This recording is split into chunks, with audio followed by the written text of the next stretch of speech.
Connected. We go get into this. We got Inkster Legends Bird. Talk about growing up, Bird. Shit, I ain't gonna get a usual story like it was just hard. You know what I'm saying? I did had my upbringing for real was lovely, man. I ain't one of them guys that be like, oh, my parents ain't do this and ain't give me this or had this and that and the third.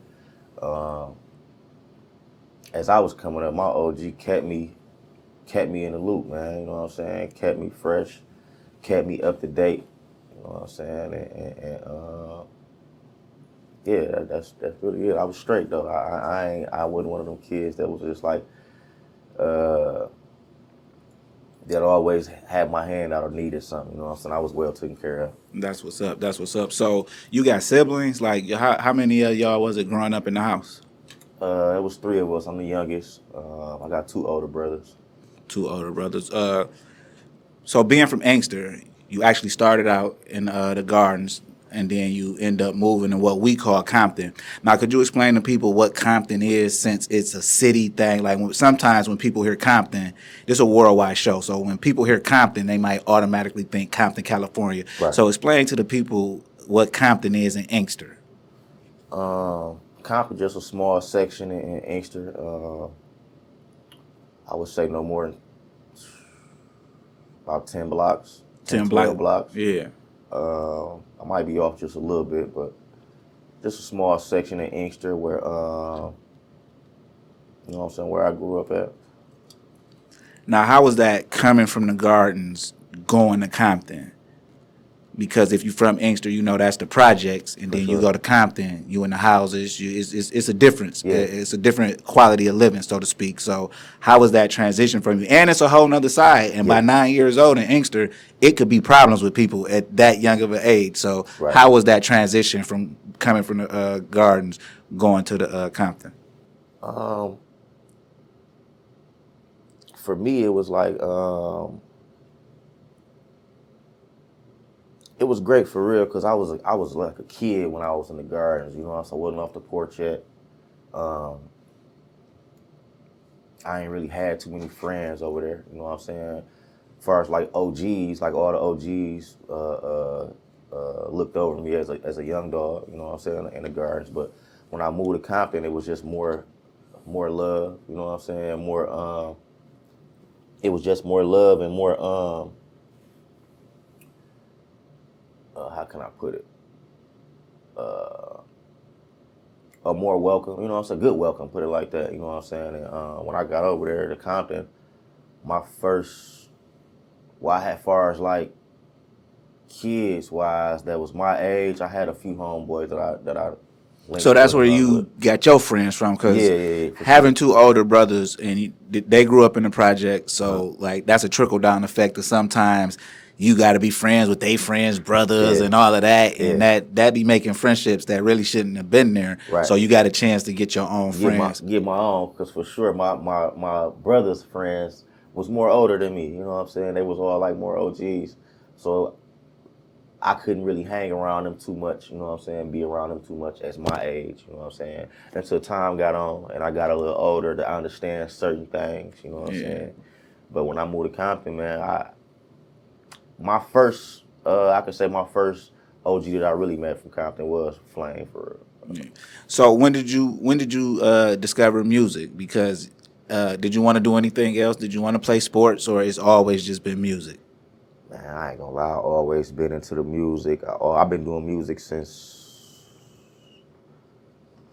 I would say, 11. People don't even know this. The first person to ever take me to the studio, ever, my first studio session ever, was with Uda Dan in 88 Ways, you know what I'm saying?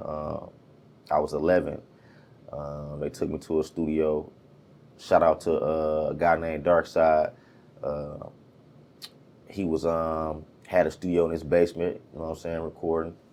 Had a studio in his basement recording, you know what I'm saying, and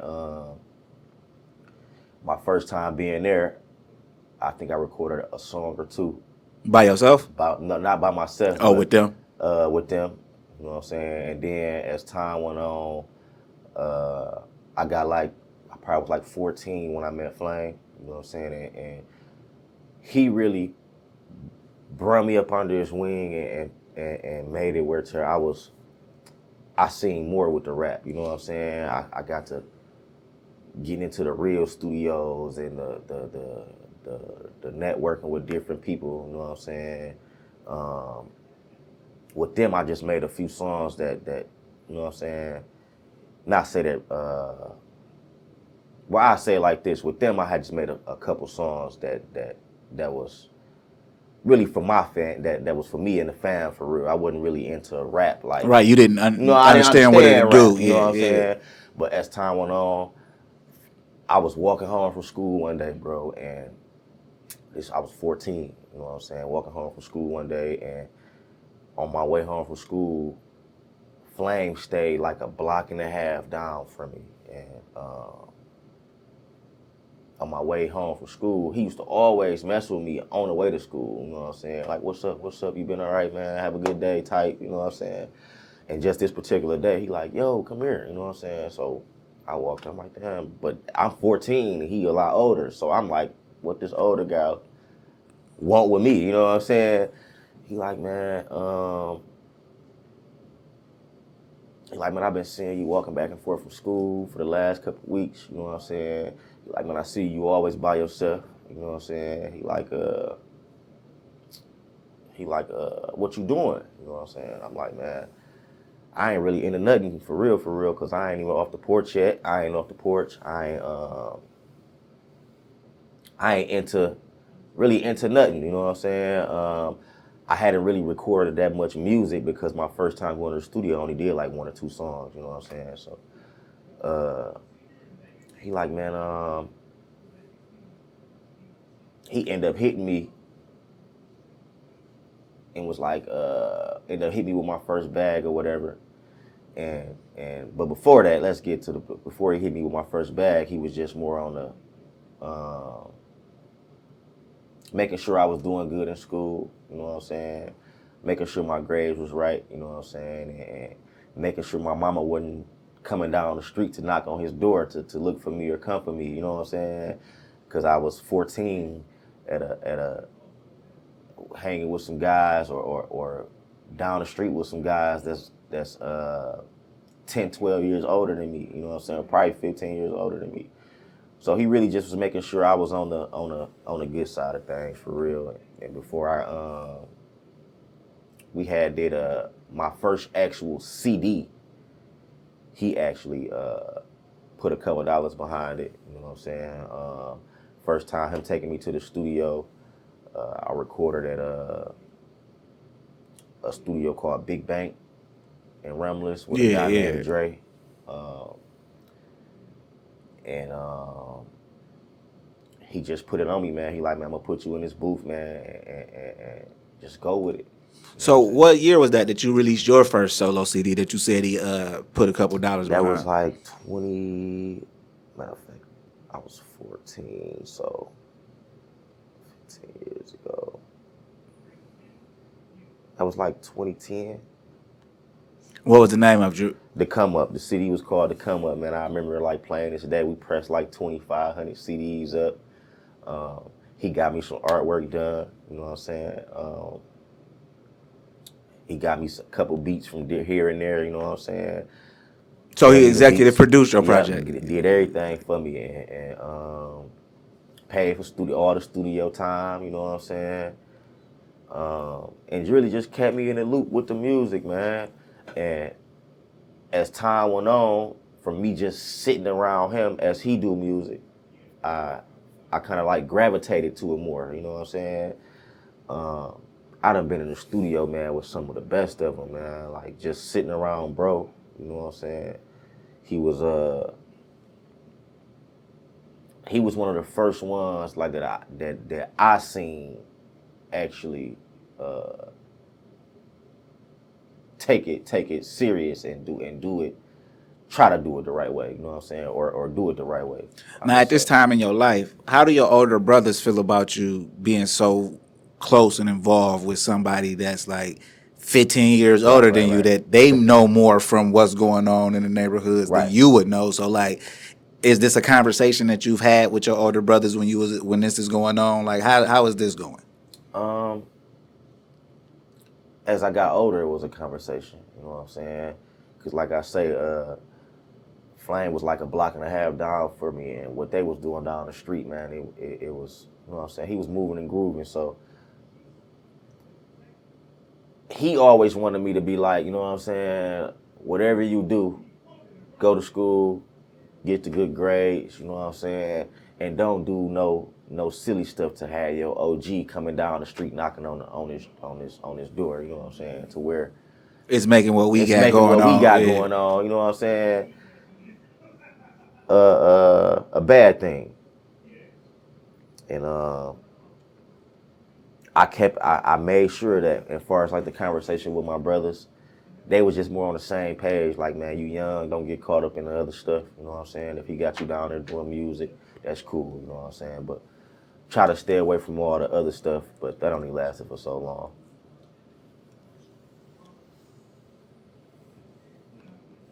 Yeah, that only lasted for so long.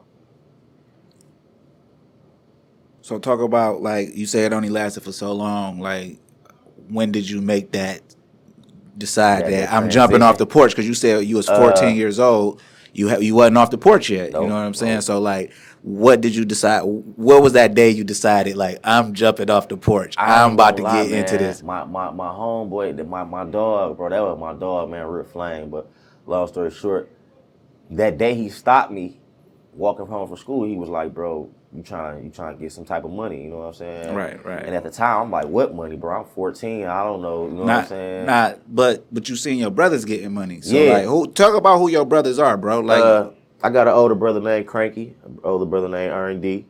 Cranky used to could dance, man. Yeah, Yeah. he could jit his ass off. Yeah, Still yeah, can. yeah, You for know what I'm saying? sure, He for could jit sure. his ass off. So like, how was it growing up as them being your older brothers? Like, you seeing what's going on, and you the little brother. Like, are you the spoiled little brother because of the, you know what I'm saying? Yeah, yay and nay. Yay and nay.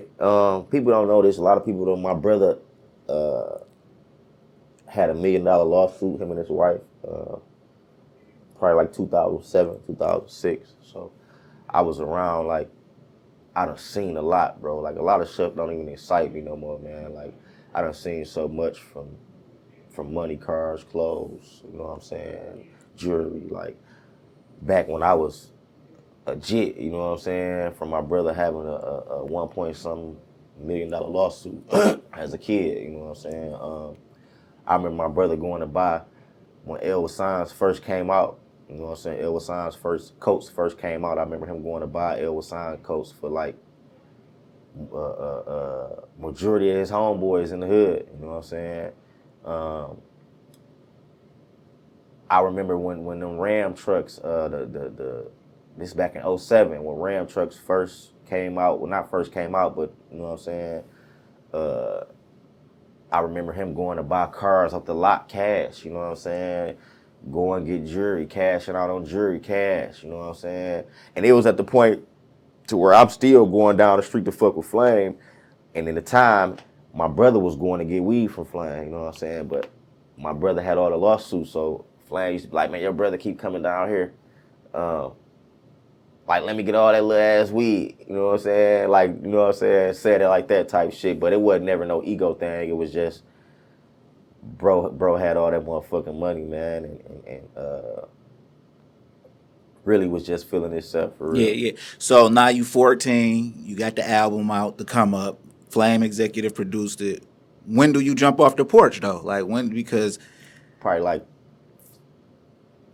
in the midst of that, with all the Come Up CD, I was already messing with the weed.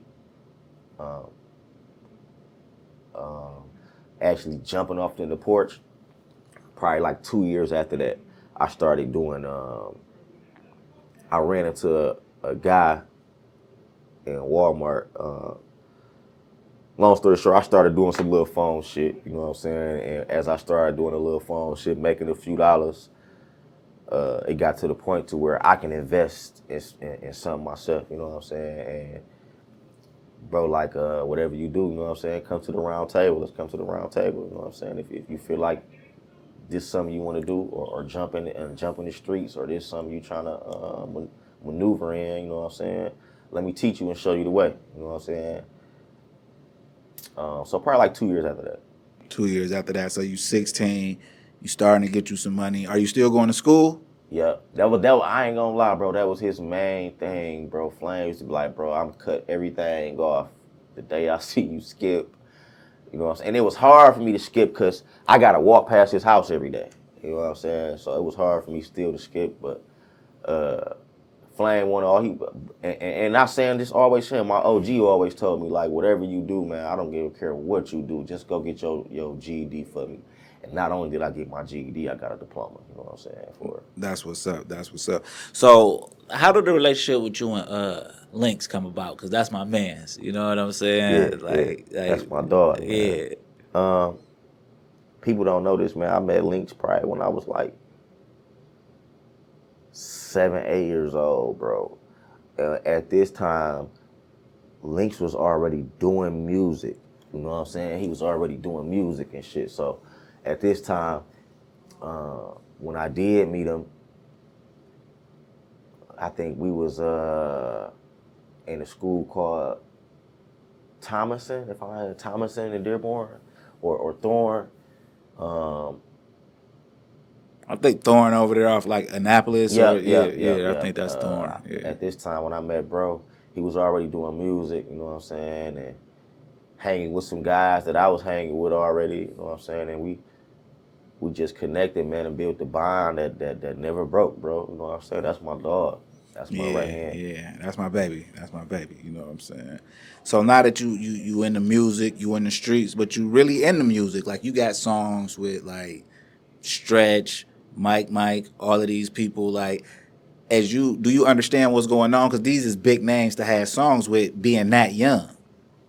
At the time, I didn't. I ain't gonna lie. Like I ain't know the importance of it. You know what I'm saying? And I was just really doing music because it was something fun to do. But now I take it a lot more serious. You know what I'm saying? I take my craft real serious, and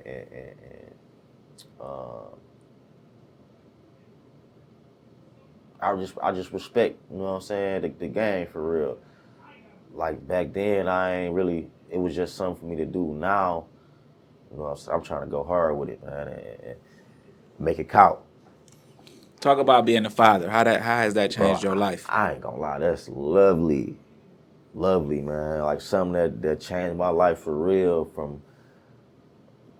Bro, I had a homeboy I used to be with named Maul, man. We used to be in so much hot shit, doing so much hot stuff, man. And not me, but bro used to have me in so much different hot shit, you know what I'm saying, to where this is before I had a child, you know what I'm saying? And when I had my daughter, man, it just made me realize, bro, like, it's a lot more in life, man. It's a lot more in life, man. And it made me mature up, you know what I'm saying? It made me manage money a lot more, a lot different, you know what I'm saying? And I love it though, man. Fatherhood, the truth. That's what's up. That's what's up. So let's talk about some of these latest projects. You got like 7, 8 projects that you released on your own through Inkster Legends Entertainment, right? So let me tell you how I got up on you, right? One day, my brother called me from the pen, Rain. He say, Cranky Little Brother rapping. They called the Inkster Legends. He Bird, because it was you and somebody. It was you and a couple guys. You know what I'm saying? He was like, Bird is Cranky Little Brother. You know what I'm saying? And you was running a Facebook and shit for a minute. Excuse me. So ever since then, I was paying attention to you. But Flame used to bring you over our house. You know what I'm saying? And I remember that. You know what I'm saying? So I had been watching you for a long time. And then this year at the Inkster Fest, I seen you and I'm like, man, I don't think he remembered that he used to come over, and you was like, I was looking at you like, I don't think he remembered that. And then I'm like, yeah, bro, what's up, man? Like, I'm proud of you, bro. Like, you really been doing it. So let's get into your latest projects, because you got some Don Dada about to drop. You know what I'm saying? By the time they watch this, they can click the link in the description and it'll be out. You know what I'm saying? But Don Dada about to drop, and you've been working hard on that, man. Talk about who you've been working with on that, man. I got a. So far, I got done out of the mixtape. It's really like 95% done. Production wise, I got K Money. You know what I'm saying? He did a few tracks for me. I got a guy named I Am Straight Drop. He did like a few tracks for me, and I got another guy. You Hear Me Tay. He did a few tracks for me. That's all my production. Far as features, I got Microwave Man. I got I got Links. I got Runaway Love. I got Stretch Money. Who else on there?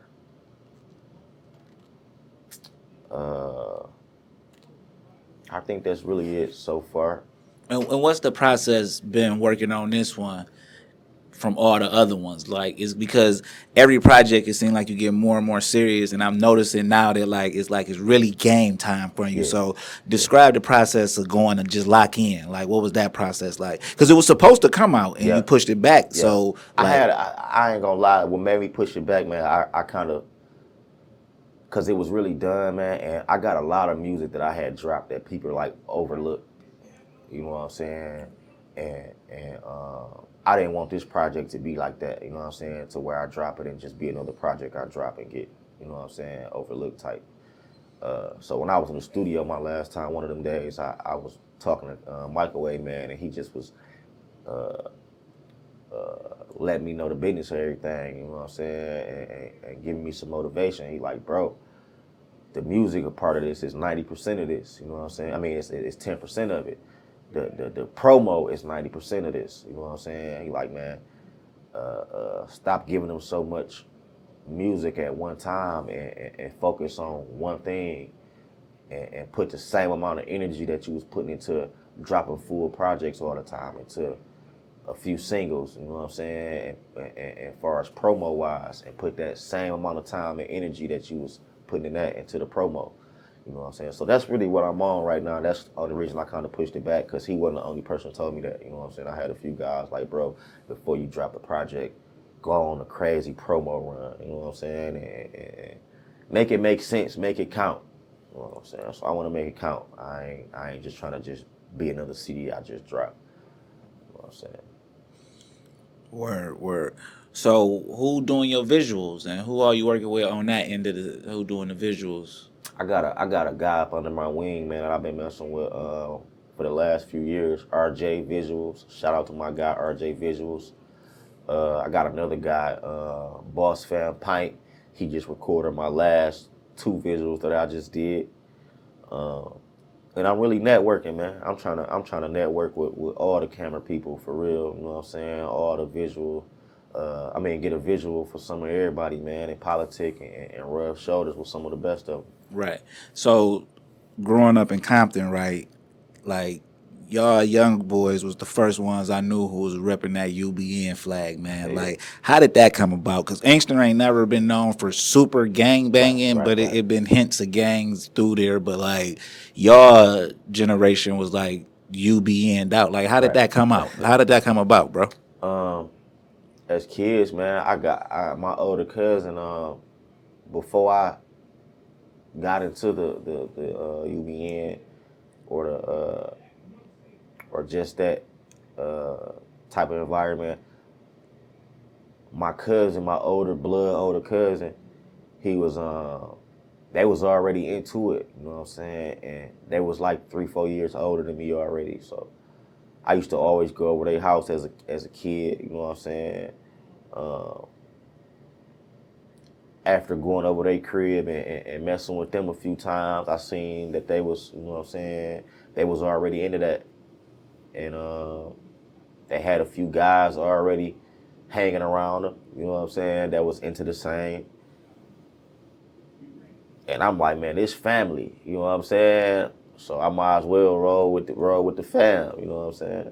And as time went on, we got older, we kind of like transferred the UBN to the Inkster Legends, you know what I'm saying? Because the UBN was more like when we was more kids, well, not say kids, but teenagers, you know what I'm saying? And we wanted to keep it more on the more positive side of things, you know what I'm saying? So we said instead of using the name that we came in the game with, you know what I'm saying, that we did a lot of negative stuff with, you know what I'm saying, we want to be on the more positive side of things, you know what I'm saying, far as and push it with the music, like what can we transfer or move forward to with music wise, name wise, and that's when we came up with my cousin came up with Inkster Legends, you know what I'm saying, and people don't even know this. UBN, my homeboy came from New York, you know what I'm saying. Shout out to my nigga Mook, Mr. R Stones.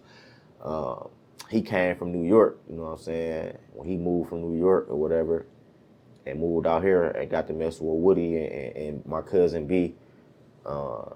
That's something that they came up with, you know what I'm saying. And man, UBN just was had a long love run, man. I ain't gonna lie. It was people claiming UBN that wasn't even UBN, man.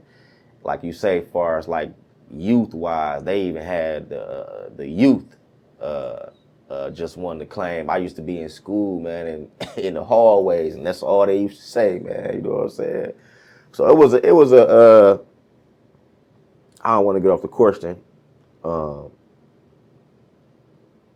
It was just more of a like a family thing for me. You know And then it just turned into the turned neighborhood. into the music, to the neighborhood, to the music wise. So you work with Stretch on this project. You work with Microwave Man on this project. Describe the process that you like. Describe the process with Stretch, and then describe the process with Microwave, because you might have a different relationship with both of them. So how was the process? Was you in person with both of them? With Microwave Man, I was in person.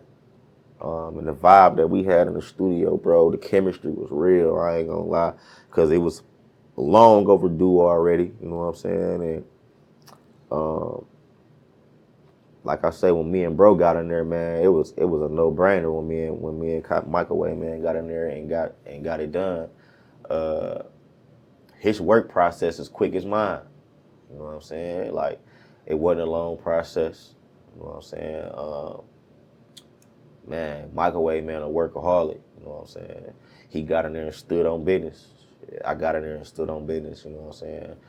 For our Stretch, we wasn't in the studio at the same time, but we always had like a little relationship. You know what I'm saying? We was always politicking with each other over social media, and he gave me his number a while back. And Stretch always been one of the ones, man, that motivated me. You know what I'm saying? And always told me, like, Bird, you one of the ones, man. You know what I'm saying? Press go on it. You know what I'm saying? Take it a lot more serious. Right. And his work process,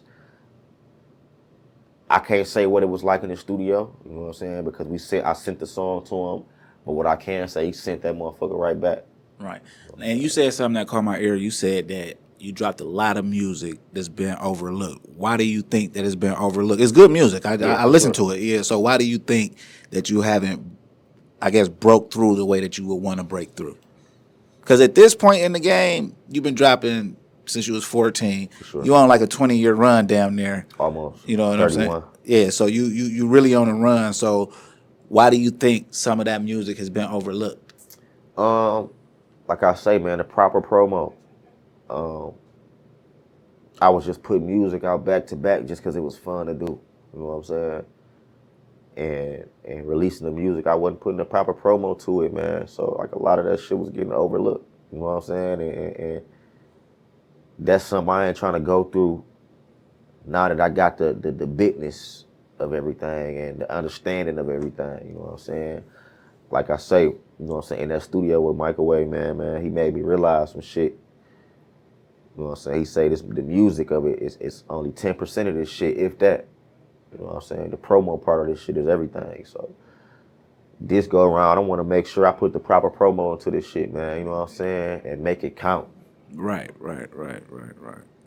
So what else you getting into besides the music? You doing a movie thing? What? I'm in a movie. I'm in a few. I'm actually in 2 movies. I don't know if y'all seen The Bandemic. They shot that at Inkster. The one Miles and them put out? Yep, Miles. Yeah. I'm in that. I'm in another movie called Born Cursed. with the same cast from McGraw Ave. Yeah. People that made McGraw Ave. So I'm in the same. I'm in it. They got the same real same cast that's in Born Cursed and McGraw Ave. And that was like a really experience for me because that was my very first time ever getting into a movie role. You know what I'm saying? I ain't never played in no movie role. So who put you up on that to the Born Curse? Like how did you get your make your way to that cast? I ain't gonna lie, man. Links kind of plugged me in. You know what I'm saying? They had him in a position in the movie, and when they pulled up to do his scene, I was just already with bro, and the chemistry was just real. They was just like, man, you feel like you know what I'm saying, you want to be in this role and play this role with, you know what I'm saying, with Links. And I'm like, let's get it. You know what I'm saying? And me and bro killed it. Me and bro knocked it out, man. And our chemistry just already so real from being around each other every day. So it made it a lot more easier. You know what I'm saying? And that was it, man.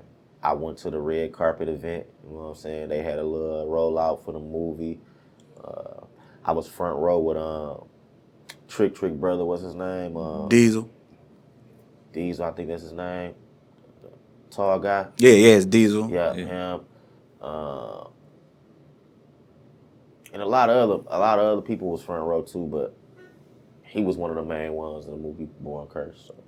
But it was live, man. It was a live experience. My first time being in a movie, a real Tubi movie.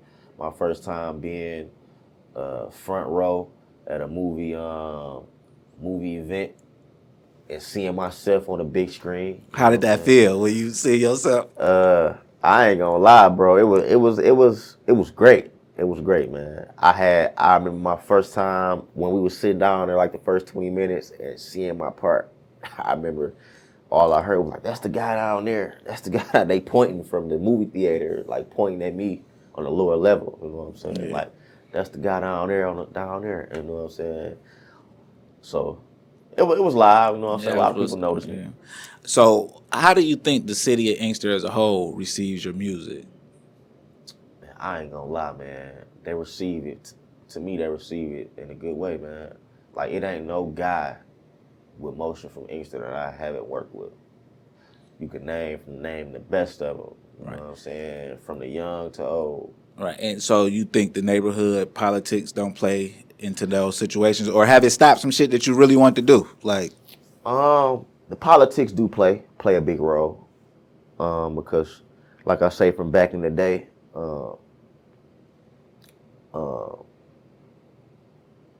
the people I hung around just had a lot of animosity towards them. Had people that may not have liked them. You know what I'm saying? And just from that being my family and my cousin and we in the same, you know what I'm saying? It made it fall on me too. You know what I'm saying? Right. But other than that, they received the music well, man. I ain't gonna lie to you. I love my city, man. That's what's up. So if people want to contact you, how could they contact you? Contact me on all social media at I.L.Bird. That's on Instagram. I.L. Bird on Facebook. Really, I.L. Bird on everything, on all social medias. You know what I'm saying? You can hit the DM. And you can it's a number in my bio. You can contact the number in my bio too, man, for my manager. That's what's up, man. Contact me that way.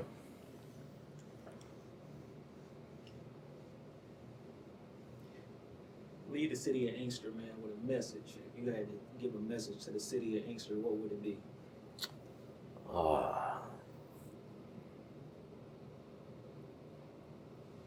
I would say, let's link up, man. Take this bitch over. You know what I'm saying? You see a lot of cities, a lot of different states, you know what I'm saying? They work together. We need that a lot more in our city, you know what I'm saying? Like when you go to Detroit and you go to Atlanta, when them guys pop out, man, it they all might not be one group, you know what I'm saying? It might be 6, 7 different groups, but they all, you know what I'm saying, focus on one, you know what I'm saying, on one agenda. And I think that's something that we need to do a lot more in the city of Inkster, you know what I'm saying? And just work together a lot more, man. You know what I'm saying? Let's put this shit in their faces and stick together a lot more.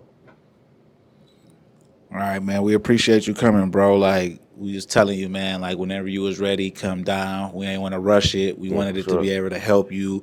We wanted you to be able to sit back and, you know what I'm saying, take some time out. And whenever you was ready, man, and we appreciate you coming, actually sitting down with us, kicking it, telling your story. You know what I'm saying? We don't know who all heard your story before, so. And I appreciate y'all, man. I appreciate y'all. Like I said, I watched y'all as some youngins, man. As a youngin, I mean, and y'all made a big impact in this shit, man. You know what I'm saying?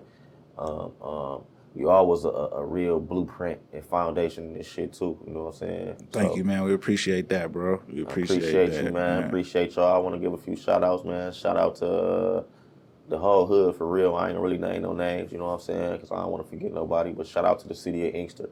Shout out to y'all, man. Really just shout out to everybody that's working with some motion, man. You know what I'm saying? Let's keep this shit going. And Rip Flame, Rip J Black, Rip Mad Max, man. Dundada. I'm Santuan. I'm Antoine. I want for my brother what I want for myself.